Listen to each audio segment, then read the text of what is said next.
The Boston Celtics come to Gotham City and smack the Knicks by the score of 116 to 102.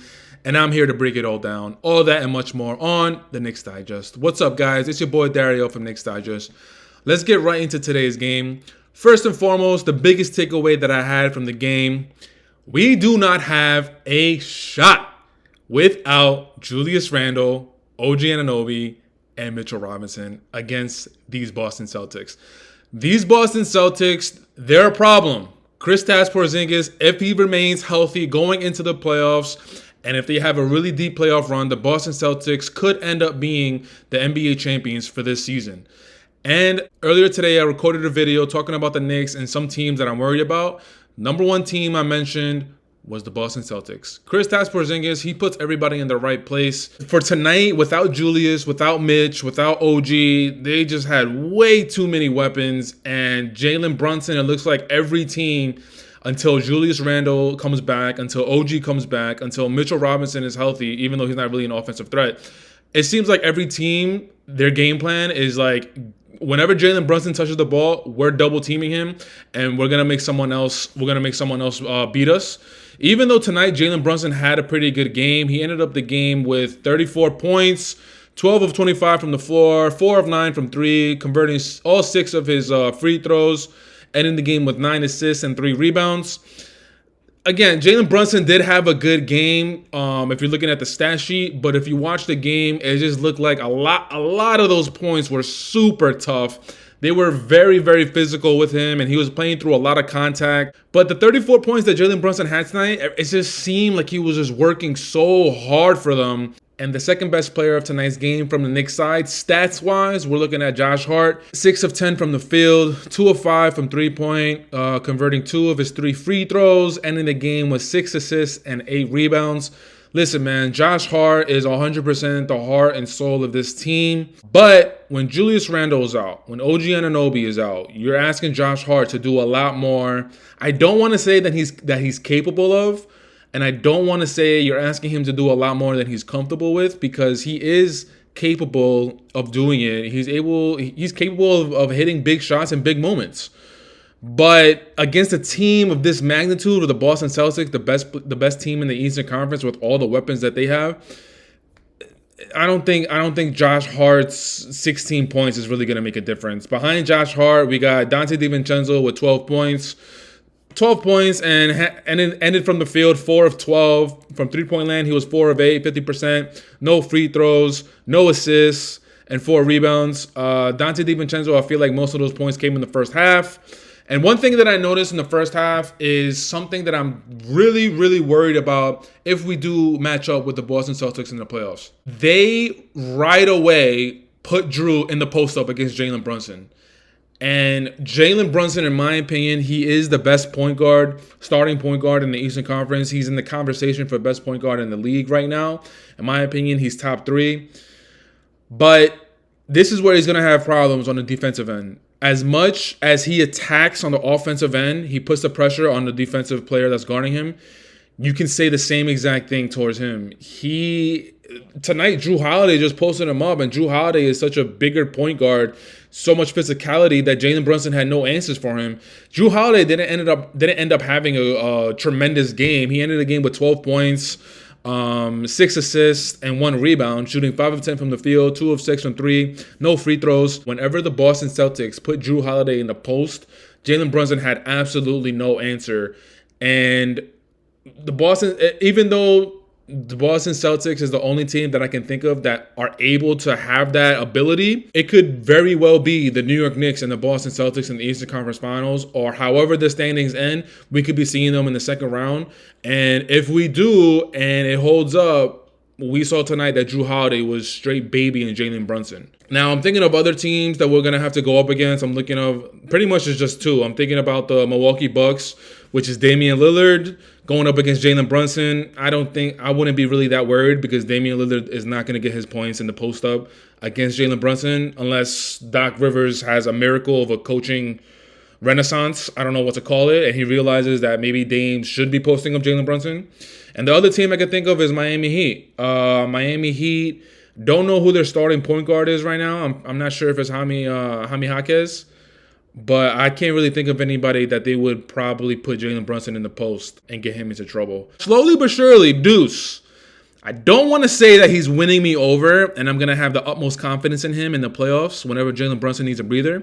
Because in the playoffs, it looks like it's going to be a collective. Everybody's gonna help out collectively. You got Deuce that's going to be assigned the point guard minutes. You got Alec Burks that's going to be assigned the point guard minutes. But then it also might be a mixture of Josh Hart taking it over. So it's not solely going to be on Deuce. But what I've been seeing from Deuce as of late is just, I guess his confidence level is a lot higher. And I do like him. Like tonight, perfect example. He was being guarded in the first half. He was being guarded by Jaylen Brown. Jaylen Brown you could see that he had no respect for Deuce. So Jaylen Brown completely stopped looking at Deuce while Deuce had the ball in his hand. And as soon as Jaylen Brown stopped looking at Deuce, Deuce made a move right to the rim. And I like to see that. If he has an opportunity, he's going to take it and he's going to attack the rim. I like seeing that. And these are the plays that I'm seeing from Deuce that is just surprising me a little bit. Because most of the time, I feel like when players of Deuce's magnitude, when they get an opportunity, it's like they're not trying to make a mistake. They're just playing to not make a mistake. But it looks like Deuce is really trying to make a point, and he's really trying to get rotational minutes. As far as overall in the game tonight, he ended the game with 11 points, 5 of 7 from the field, 1 of 2 from three-point, no free throws, finishing the game with 1 assist and 3 rebounds. But that's just something I kept my eye on, just how Deuce is attacking, making the most of his minutes. I like seeing that. And again, we'll see when the playoffs come around. We'll see how Coach Tibbs handles that, the Jalen Brunson minutes when he's on the bench. It looks like it's going to be a collective thing that Coach Tibbs is going to do, but we'll see. Chris wasn't able to join me in the post-game video, but in the group chat, he wanted me to let you guys know that he thinks that Isaiah Hartenstein deserves to be a $20 million per year starter in the league. As much as I agree with Chris, the only knock, well, maybe one of the only knocks that I have on Hartenstein is I know his offensive ability is way more than Mitchell Robinson. Mitchell Robinson, we're looking at him as our defensive anchor, alley-oops, obviously, garbage plays. But Isaiah Hartenstein, what he's able to do that Mitchell Robinson isn't, is he has a little bit more of an offensive game. He can hit that floater in the paint. He can hit the back door. But there were a couple instances in tonight's game where I know one of them, to be exact, was Deuce. Deuce gave him the ball when Isaiah Hartenstein was in the paint. And Hartenstein didn't even look at the rim. His first start, him and Deuce, I guess, have a really good chemistry, which I like. So Deuce gave it up to Hartenstein, and then Hartenstein and Deuce, they automatically knew that they were going to try and run a back door. But the thing that I didn't like was that Hartenstein didn't even think to look at the rim. And I believe he was being guarded by Al Horford. And Horford at the time gave him a lot of space. So if Hartenstein gets the ball in the middle of the paint and he sees the space that Horford is giving him, he could just turn around and hit that little bunny. But Hartenstein, it just annoyed me a little bit tonight because sometimes I think Hartenstein is so much of a selfless player that sometimes it can hurt us. Now, this is such a minuscule example that I'm bringing up, but these little plays could be the determining factor of a W or a loss in the playoffs. And again, we don't know about Mitchell Robinson. All the reports are showing us that he's going to come back right before the playoffs start. But Isaiah Hartenstein will probably remain the starter as Mitchell Robinson gets his conditioning, gets his stamina, gets his feeling back. And those minutes where we're probably going to need some points coming from our center position, I would just like to see Isaiah Hartenstein just be a little bit more aggressive offensively. And when I say that, I mean like trying to score, trying not to be so selfless and automatically looking to backdoor. Obviously, that's a great thing. Get the chemistry with your teammates. But if you have an opportunity to score. That's what I want you to do. Put the ball in the bucket. A few days ago, I posted a video talking about the next 5 upcoming games for the Knicks without Julius Randle, OG, and Mitchell Robinson. It started off with the Philadelphia 76ers. We caught that W, so we're 1-0. Tonight, unfortunately, we caught the L with Boston, so now we're 1-1.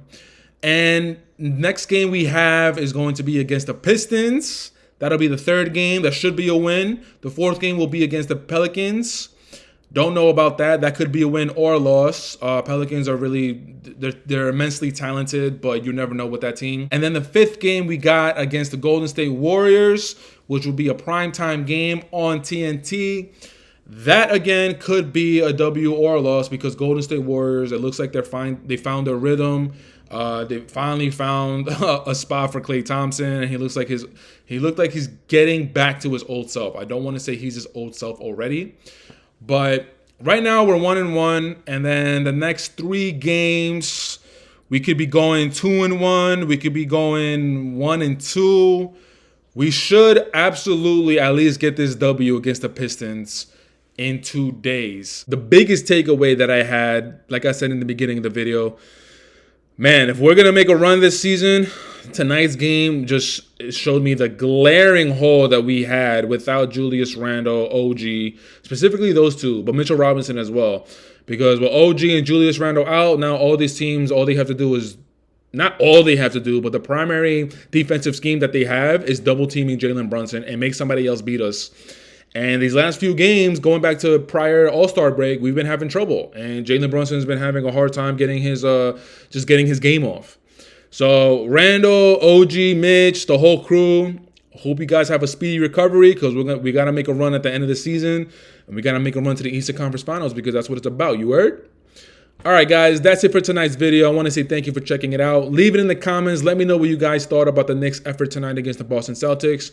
But until next time, you know the drill. You know the vibes. Taj Gibson for president. Jalen Brunson for all the MVPs. And we out.